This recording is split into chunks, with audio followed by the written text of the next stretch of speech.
So Nifty இது பார்த்தீங்கன்னா நமக்கு நிஃப்டியோடைய 15 மினிட் சார்ட் அண்ட் நம்ம இன்னைக்கான நிஃப்டி அனாலிசிஸ் போல ஃபர்தராக மூவ் பண்ணுறதுக்கு முன்னாடி நம்ம நேத்திக்கான வீடியோஸ் அண்ட் அது மட்டும் இல்லாமல் இன்னைக்கு காலையில் டெலிகிராம் குரூப்பில் என்னென்ன அப்டேட்ஸ் கொடுத்துருந்தோம் அப்படிங்கிறத பார்த்துடலாம். ஸோ இன்னைக்கு காலையில் டெலிகிராம் குரூப்பில் ஓப்பன் ஆன உடனே ஒரு க்ரூஷியல் பாயிண்ட் சொல்லியிருப்பேன், விச் இஸ் 21,950 மென்ஷன் பண்ணியிருப்பேன். ஸோ இதுக்கு மேலே இன்னைக்கான மார்க்கெட்டில் உங்களுக்கு போனால் மட்டும் நீங்கள் வந்து கால் ஆப்ஷன் சைடில் போகலாம். ஆர்எல்ஸ் இதுக்கு கீழே இருக்கிறப்ப நம்ம புட் ஆப்ஷன் சைடில் ஃபோக்கஸ் பண்ணலாம் அப்படிங்கிறதா இன்னைக்கான மார்க்கெட்டில் நம்மளுடைய பிளானாக இருந்துச்சு. அண்ட் மார்க்கெட்ஸ் எக்ஸாக்ட்லி ஓப்பன் ஆனாங்க. ஓப்பன் ஆன பாயிண்ட்லேருந்து அப்படியே கொஞ்சம் கொஞ்சமாக கன்சாலிடேட் ஆகி அரைச்சிக்கிட்டே மேலே போனாங்க. ஸோ இனிமேல் சொல்ல போனால் நம்ம சொல்லி இந்த லெவலில் ஈவன் மார்க்கெட் டச் பண்ணாங்களாங்கிறதே டவுட் தான். ஸோ நம்ம சொல்லி இந்த லெவல் பார்த்தீங்கன்னா எக்ஸாக்ட்லி இந்த ரீஜன். ஸோ எக்ஸாக்டாக டச் பண்ணிட்டு அங்கேருந்து கீழே வந்திருக்காங்க. ஸோ சிக்னிஃபிகண்டான டவுன்லாம் சொல்லுவேன், டச் பண்ணிட்டு ஒரு சின்ன ரெட் அவ்வளோதான். ஸோ ஓவராலாக பார்க்கும்போது நம்ம நேத்திக்கான வீடியோஸை பார்த்து நீங்கள் ட்ரேட் பண்ணியிருந்தீங்க அப்படின்னா ஃபர்ஸ்ட் ஆஃப் ஆல் ட்ரேடே கிடச்சிருக்காது. பிகாஸ் இது கிராஸ் பண்ணதுக்கு அப்புறம் தான் நான் சொல்லியிருப்பேன் கால் போகலான்ட்டு. இல்லை இந்த சோன்ஸு கீழே இருக்க வந்து நம்ம புட் ஆப்ஷன் சைடில் ஃபோக்கஸ் பண்ணலாம்னு சொல்லியிருப்பேன். பட் புட் ஆப்ஷன் சரி நமக்கு பெருசாக என்ட்ரிஸ் கிடைக்கல, அப் அண்ட் டவுன் மட்டுமா தான் இருந்துச்சு. ஸோ ஓவராலாக பார்க்கணும்னா நமக்கு வந்துட்டு ஒன்றும் பெரிய ஆப்பர்ச்சுனிட்டிஸ் அப்படிங்கிறது இன்னைக்கான மார்க்கெட்டில் இல்லை. ஸோ நாளைக்கான மார்க்கெட்டை பொறுத்த வரைக்கும் இன்னைக்கான மார்க்கெட்டில் இந்த கன்சாலிடேட் ஆச்சு இல்லைங்களா, இது மொத்தமாக மார்க் பண்ணிக்கோங்க. இந்த ரீஜன் ஃபுல்லாக மார்க் பண்ணிக்கோங்க. சப்போஸ் நாளைக்கு இந்த ரீஜனுக்குள்ள மார்க்கெட் ஓப்பன் ஆனாங்க, ஐ மீன் இந்த கன்சாலிடேஷன் பீரியடுக்குள்ள மார்க்கெட் ஓப்பன் ஆனாங்கன்னா இந்த லோவஸ்ட் பாயிண்ட்டை மார்க் பண்ணிக்கோங்க, which is 21,877. So once market இதுக்கு கீழே வந்தாங்கன்னா, ஐ மீன் இதுக்கு கீழே சஸ்டெயின் பண்ணுற பட்சத்தில் நீங்கள் வந்து புட் ஆப்ஷன் சைடில் போகலாம்.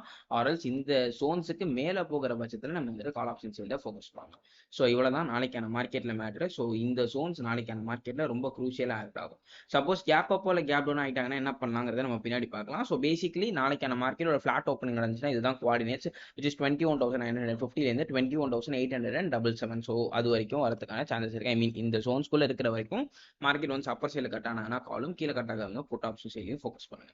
சப்போஸ் நாளைக்கான மார்க்கெட் கேப் டவுன் ஆகி இந்த ரீஜனுக்கு கீழே இந்த பாயிண்ட்ல எங்கேயாவது ஓப்பன் ஆகுறாங்க அப்படின்னா கீழே இருக்கிற இந்த ஆர்டர் பிளாக் தான் நம்மளுடைய குரூஷியல் பாயிண்டாக இருக்கும். ஸோ அந்த ஆர்டர் பிளாக்கை மார்க் பண்ணிக்கோங்க.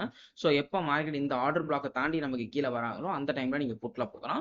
ஆர்எஸ் இதுக்கு மேலே இருக்கிறப்ப நம்ம கால் ஆப்ஷன் சைடில் ஃபோக்கஸ் பண்ணலாம். சப்போஸ் மார்க்கெட் கேப் அப் ஆனாங்க அப்படின்னா obviously higher all time high தான் நமக்கு வந்துட்டு குரூஷியல் பாயிண்டாக இருக்கும். ஸோ அதுக்கு பக்கத்தில் குறுக்க சொல்கிறதுக்கு பெருசாக எதுவும் இல்லை. ஒரு எஃப்இஜி இருக்குது, பட் எஃப்இஜிலாம் அந்த அளவுக்கு பெருசாக ஒர்க் ஆகாது இந்தியன் மார்க்கெட்ஸை பொறுத்த வரைக்கும். ஸோ ஓவராலாக பார்க்கும்போது நாளைக்கான மார்க்கெட்டில் குரூஷியல் பாயிண்ட்னு சொல்லி பார்க்கும்போது இந்த இந்த இந்த ஜோன்ஸாக தான் இருக்கும். ஸோ அந்த ஜோன்ஸுக்கு மேலே சஸ்டெயின் ஆகிறப்ப காலும், இது கீழே சஸ்டெயின் ஆகிறப்ப புட்டும் ஃபோக்கஸ் பண்ணுங்க. ஒன்ஸ் கேப் அப் ஆனாங்கன்னா கீழே இருக்கிற பாயிண்ட் குரூஷியலாக மாறிடும். அதே மாதிரி கேப் அப் ஆனாங்கன்னா மேலே இருக்கிற ஆல் டைம் ஹை வந்துட்டு குரூஷியல் பாயிண்டாக மாறதுக்கு வாய்ப்புகள் கொஞ்சம் அதிகம். ஓகே ஃபைன், நாளைக்கான மார்க்கெட்டோட அனாலிசிஸ்க்குள்ள மூவ் பண்ணலாம். ஸோ இதுதான் நாளைக்கான மார்க்கெட்டோட அனாலிசிஸ் இதுதான் ஓவரால் வெர்டிக்ட். அண்ட் இதை தாண்டி பெருசாக எதுவும் பேசுறதுக்கு இல்லை. And then moving on to bank Nifty. So இது பேங்க் நிஃப்டியோட 15 minute chart. So bank Nifty last few டேஸாகவே மார்க்கெட்ஸ் நமக்கு ஒரு down trend, clear down trend. And even இன்னைக்கான மார்க்கெட்ல நிஃப்டி கொஞ்சம் அப்பர் சைடில் போனாலும் கூட பேங்க் நிஃப்டியால் மூமெண்டம் கொடுக்க முடியல. ஆல்மோஸ்ட் ஒரு ஃபிளாட்டான க்ளோசிங். ஸோ டே பிஃபோர் நேத்தியோட க்ளோசிங் அப்படின்னு சொல்லி பார்க்கும்போது எக்ஸாக்ட்லி இந்த ரீஜன் அண்ட் இன்னைக்கும் ஆல்மோஸ்ட் அந்த ரீஜன் தான். ஸோ பெருசாக வந்துட்டு ரொம்ப பெரிய ஃப்ளக்சுவேஷன்லாம் கிடையாது. ஸோ க்ளோசிங் டு க்ளோசிங் பார்க்கும்போது கிட்டத்தட்ட ஒரே பாயிண்ட் தான் க்ளோஸ் ஆகிருக்காங்க. நேற்று எங்கே க்ளோஸ் ஆனாங்களோ அதே பாயிண்ட்ஸ் தான் இன்னைக்கான மார்க்கெட்லேயே நமக்கு க்ளோசிங் வச்சிருக்காங்க.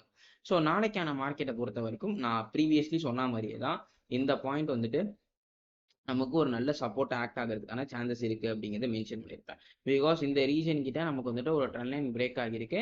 அண்ட் 15 மினிட்ஸில் இது வந்துட்டு ஒரு கேரக்டர் சேஞ்சும் கூட. எக்ஸாக்ட்லி இந்த லோவஸ்ட் பாயிண்ட் நீங்கள் எடுத்துக்கிட்டிங்கன்னா இது நமக்கு வந்துட்டு ஒரு கேரக்டர் சேஞ்சும் கூட. ஸோ இப்போதைக்கு மார்க்கெட்ஸ் வந்துட்டு இந்த ரீட்ரேஸ்மெண்ட்டில் தான் நின்றுட்டு இருக்காங்க. ஸோ நாளைக்கான மார்க்கெட்டில் என்னுடைய பாயிண்ட் ஆஃப் வியூ என்னன்னா இந்த பக்கத்துலேருந்து நமக்கு வந்து ஒரு ட்ரெண்ட் லைன் லிக்விடிட்டி இருக்குது. ஸோ அப்போஸ் நாளைக்கான மார்க்கெட்டில் இந்த சோன்ஸுக்கு மேலே சஸ்டெயின் பண்ணாத வரைக்கும் நான் வந்துட்டு பேங்க் நிஃப்டியில் பீரிஷாக இருக்க போகிறேன் நாளைக்கான மார்க்கெட்டை பொறுத்த வரைக்கும். சப்போஸ் இந்த லோவஸ்ட் பாயிண்ட் கட் பண்ணாங்கன்னா, ஐ மீன் நம்ம டவுன் சைடில் பார்க்கும்போது என்ட்ரிஸ் நமக்கு ரொம்ப முக்கியம். ஸோ என்ட்ரிஸ்க்கு நம்ம இந்த லோவரான பாயிண்ட் எடுத்துக்கலாம். ஐ மீன் இந்த கன்சாலிடேஷன் ஃப்ரேமில் இருக்கிறது லோவஸ்ட் பாயிண்ட் எடுத்துக்கலாம். நாளைக்கான மார்க்கெட்டில் இந்த ரீஜன் நமக்கு கட் ஆச்சுன்னா, அதாவது 45,500 பக்கத்தில் இருக்கிற ரீஜன் கட் ஆச்சுன்னா நீங்கள் புட்டில் போங்க. ஆர்எல்ஸ் மார்க்கெட் அப்பர் சைடில் போய் இந்த ஜோன்ஸை கட் பண்ணுற பட்சத்தில் நீங்கள் வந்து கால் ஆப்ஷன் சைடில் ஃபோக்கஸ் பண்ணலாம்.